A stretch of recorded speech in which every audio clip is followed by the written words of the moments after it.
Hi, Matthew.wave here. I wanted to give an explanation real quick as to why this video took so long for me to put out. I've been in and out of doctor's offices a lot for the past few months, and it turns out that I've got a pretty nasty case of Rhythm Heaven fever. Well, not Rhythm Heaven fever. I guess I do have Rhythm Heaven fever, the game. I have a condition called Rhythm Heaven fever caused by Rhythm Heaven. Are you tracking? Yeah, okay, gotcha. Cool, let's move on. For a long time now, rhythm games have been one of my favorite genres of video games. Rock Band and Guitar Hero pretty much formed my taste in music when I was younger. Beat Saber makes me feel cooler than I definitely look while playing it. And I'm not afraid to jump onto a Dance Dance Revolution cabinet if I can find one. But Rhythm Heaven has kind of slipped through my fingers over the years. It's a rhythm game made by Nintendo, which originally came out on the Game Boy Advance, but it wouldn't hit the United States until the DS version came out in 2008. And now 16 years later, I'm finally playing it for the first time, and, well, I get it. I fear that Rhythm Heaven is permanently stuck in my brain at this point. At my day job slinging espresso, I find myself constantly muttering, "Wubba dubba dub, is that true?" Yeah. Under my breath. Often.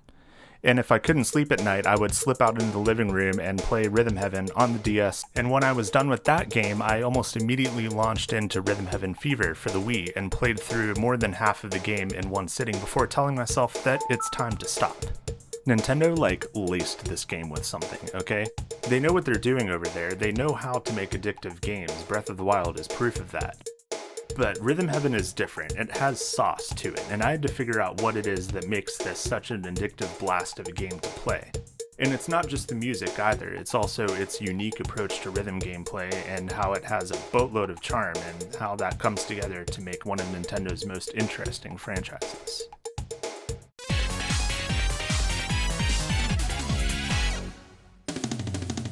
Rhythm Heaven is a rhythm game series developed by Nintendo with the help of musical mastermind Tsunku, who is a music producer based in Japan. It's a minigame collection with each one having its own unique music and gameplay idea to go with it. Each minigame is part of a set of 5, with the last one being a remix that smashes the gameplay of the previous 4 minigames into one big long test of your rhythmic prowess. After each minigame you get a grade. Try again means you have to try again before you can play the next minigame. And if you barely squeak by, you get an OK rating, and if you do really well, you get a superb rating, along with a medal that you can use to unlock bonus stuff in the game. The controls are simple enough. In the DS version, you interact with the game by holding the Nintendo DS sideways, and either tapping your stylus on the screen, tapping and holding, or tapping and flicking, which is really satisfying, I might add. And in Rhythm Heaven Fever on the Wii, you would think that they would really take advantage of the Wii Remote's capabilities and have you do some pointer shenanigans or motion controls or something like that. You know, it worked so well for Wii music, why wouldn't they do it here? Well, apparently they tried it and it didn't go very well. So instead in this one, you just have to either press the A button or you can press the A and B button together. Wow! Yeah, these controls are super simple, but the simplicity means that Nintendo can get a little crazier with how they handle rhythm gameplay. See, most other rhythm games rely on visual cues. Rock Band and Guitar Hero have notes, Beat Saber has blocks, Dance Dance Revolution has arrows, for example. But Rhythm Heaven is unique in that it relies at least mostly on audio cues. In Air Rally, for example, you're flying an airplane while playing badminton against a dog who is also flying an airplane, which I'm pretty sure is against some FAA regulations.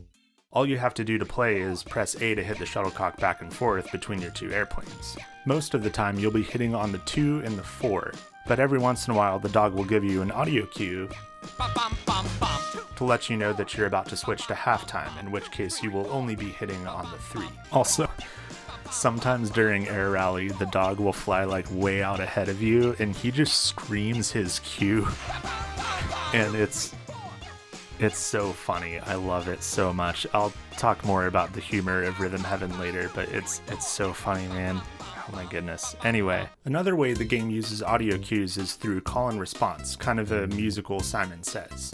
Imagine you've got a monkey, and he has a tambourine, and he taps out a pattern on the tambourine, and you have to repeat it back to him so a frog doesn't jump on his head. If you've seen Louis Zong's Rhythm Hell video, that's a great example of call and response being turned into nightmare fuel for the musically inclined. Putting so much emphasis on audio cues is such an interesting way for Rhythm Heaven to do things because most other rhythm games use visual cues. And that's not to say that Rhythm Heaven does not have visual cues, but it's not afraid to mess with them either, because it wants you to rely on those audio cues.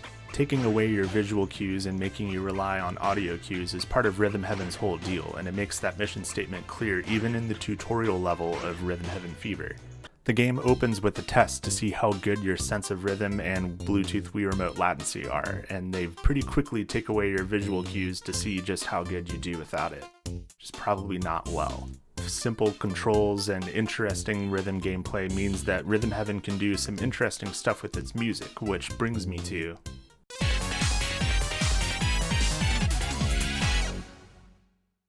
Rhythm games live or die based on the quality of their music. Great gameplay can only do so much to save a game that has a soundtrack that's kinda lame or boring or unpleasant to listen to. But thankfully, the music department was cooking with gas on Rhythm Heaven. The musical style of Rhythm Heaven relies more on feel and having a strong rhythm more so than anything else. After all, there has to be a strong beat for you to be able to latch onto so that way you can, play Rhythm Heaven. But as for what genre these songs are, they really don't care. There's hip-hop, rock, ska, electronic, jazz, folk, salsa music. As long as it has a strong beat, they really don't care. They'll throw anything out there. The music theory of Rhythm Heaven is where they really start to test you.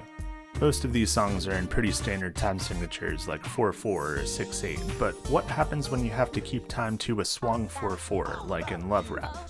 Or Lockstep, which sees you tapping your DS in time with the beat of the song, but after a cue you're expected to seamlessly switch to tapping on the beat, and back and forth again. Some minigames that will Simon Says a pattern for you and expect you to repeat it back will do this really mean thing where you only have one note to play, but it's on like the third offbeat of the second bar or something stupid like that. The most extreme example of this is Remix 10, which is like the final boss of Rhythm Heaven Fever on the Wii. Remix 10 is by a significant margin the longest song in the game at nearly 4 minutes long.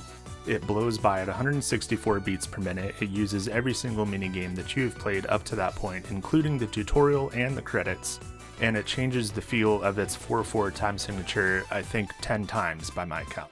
And if any of that made any sense to you, you might be entitled to financial compensation. Remix 10 also brings your guard down by pretending to end the song, only to then immediately start right back up again. Twice. If I had to boil down why Rhythm Heaven sounds the way it does, it's like very Nintendo music, with new funky mode. I feel like the developers knew some of these songs were going to be a little silly and goofy, so they went all in and just dialed the cheese all the way up to 11 without compromising on making some really awesome songs for this game. But because they're taking it about as seriously as they can, it circles right back around into being earnest, in the sense that all they really care about in Rhythm Heaven is that you're having a good time and that you walk out with a smile on your face. And that's just the best kind of cheese there is. And in that way, it really is the perfect way to handle the music for Rhythm Heaven, because that's exactly how the games themselves are. Let's talk about that. It's not just the music of Rhythm Heaven that's so fun and charming to listen to, it's the whole game. I found out recently after playing these games that the same team at Nintendo that makes Rhythm Heaven also made a good chunk of the WarioWare games, and that just makes total sense to me. I mean, these are both minigame collections with very similar art styles and wacky sense of humor and taste in music, so you can really see the sibling relationship that these two series have.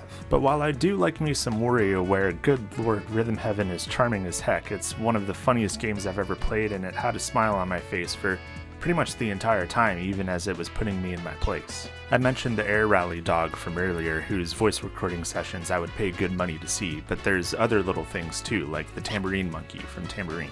Each minigame in Rhythm Heaven, except for the remixes, starts off with a quick tutorial that teaches you the rules of that specific minigame.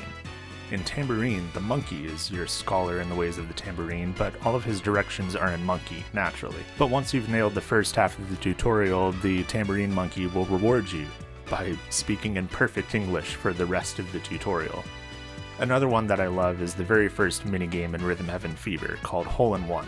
where a small monkey lobs golf balls at you and you have to smack them into a hole off from the distance. But during the tutorial for this minigame, a mandrill decides that he wants to join in on the fun and starts launching cannonball-sized golf balls at your shins at Mach speed. And the way your character reacts to it is just amazing. And then he gets chewed out by the smaller monkey for not giving you an audio cue. Also, shout out to the level of detail, care, and sense of place that really adds a lot of charm to the world of Rhythm Heaven. In the first remix of Rhythm Heaven Fever, the island that you're launching golf balls at is the same island that First Date segment is set on, which is a minigame about deflecting various sports balls away from your double date with a pair of weasels. Both islands can be seen in the background of the Screwbot Factory segment of that same remix. All of the remixes kind of thematically fit together like this, and it really gives the sense that genuine thought and care was put into how these minigames fit together and form a whole. This charm and sense of humor is the cherry on top of the cake that is Rhythm Heaven. This game is certainly throwing everything it has at the wall and using whatever sticks, but it's not thoughtless either. It's still very focused and well designed, and it doesn't overstay its welcome either. These games can be beaten in a few hours maybe. It's silly, sure, but it owns it so confidently that it works, and infuses it with so much charm that you just can't help but have a good time in Rhythm Heaven. There's also so many monkeys. In the throes of my Rhythm Heaven fever, I've joined the ranks of those who are absolutely dying for a new entry in the series. The last game in the series, Megamix, came out in 2016 on the 3DS, but almost 3/4 of its games are just reworked versions of minigames from the other 3 games in the series. It also didn't get a physical release outside of Japan, so with the 3DS eShop having been shut down, you just can't get it anymore. Over the course of the Nintendo Switch's lifespan, Nintendo has been really great about reviving dormant franchises and listening to their fanbase. A remake of Paper Mario Thousand Year Door has come out and brought the series back to its roots, and we hope it stays there. And Metroid Prime 4 is finally coming out in the same year that Metroid Prime 3 becomes a legal adult in the United States. And even F-Zero got some love, even if it was kind of a monkey's paw situation where it came back as a Battle Royale remix of the original game. Now the era of the Switch might be coming to a close, but my hope is that with the Switch 2, or whatever they decide to call it, Rhythm Heaven will get another shot in the spotlight.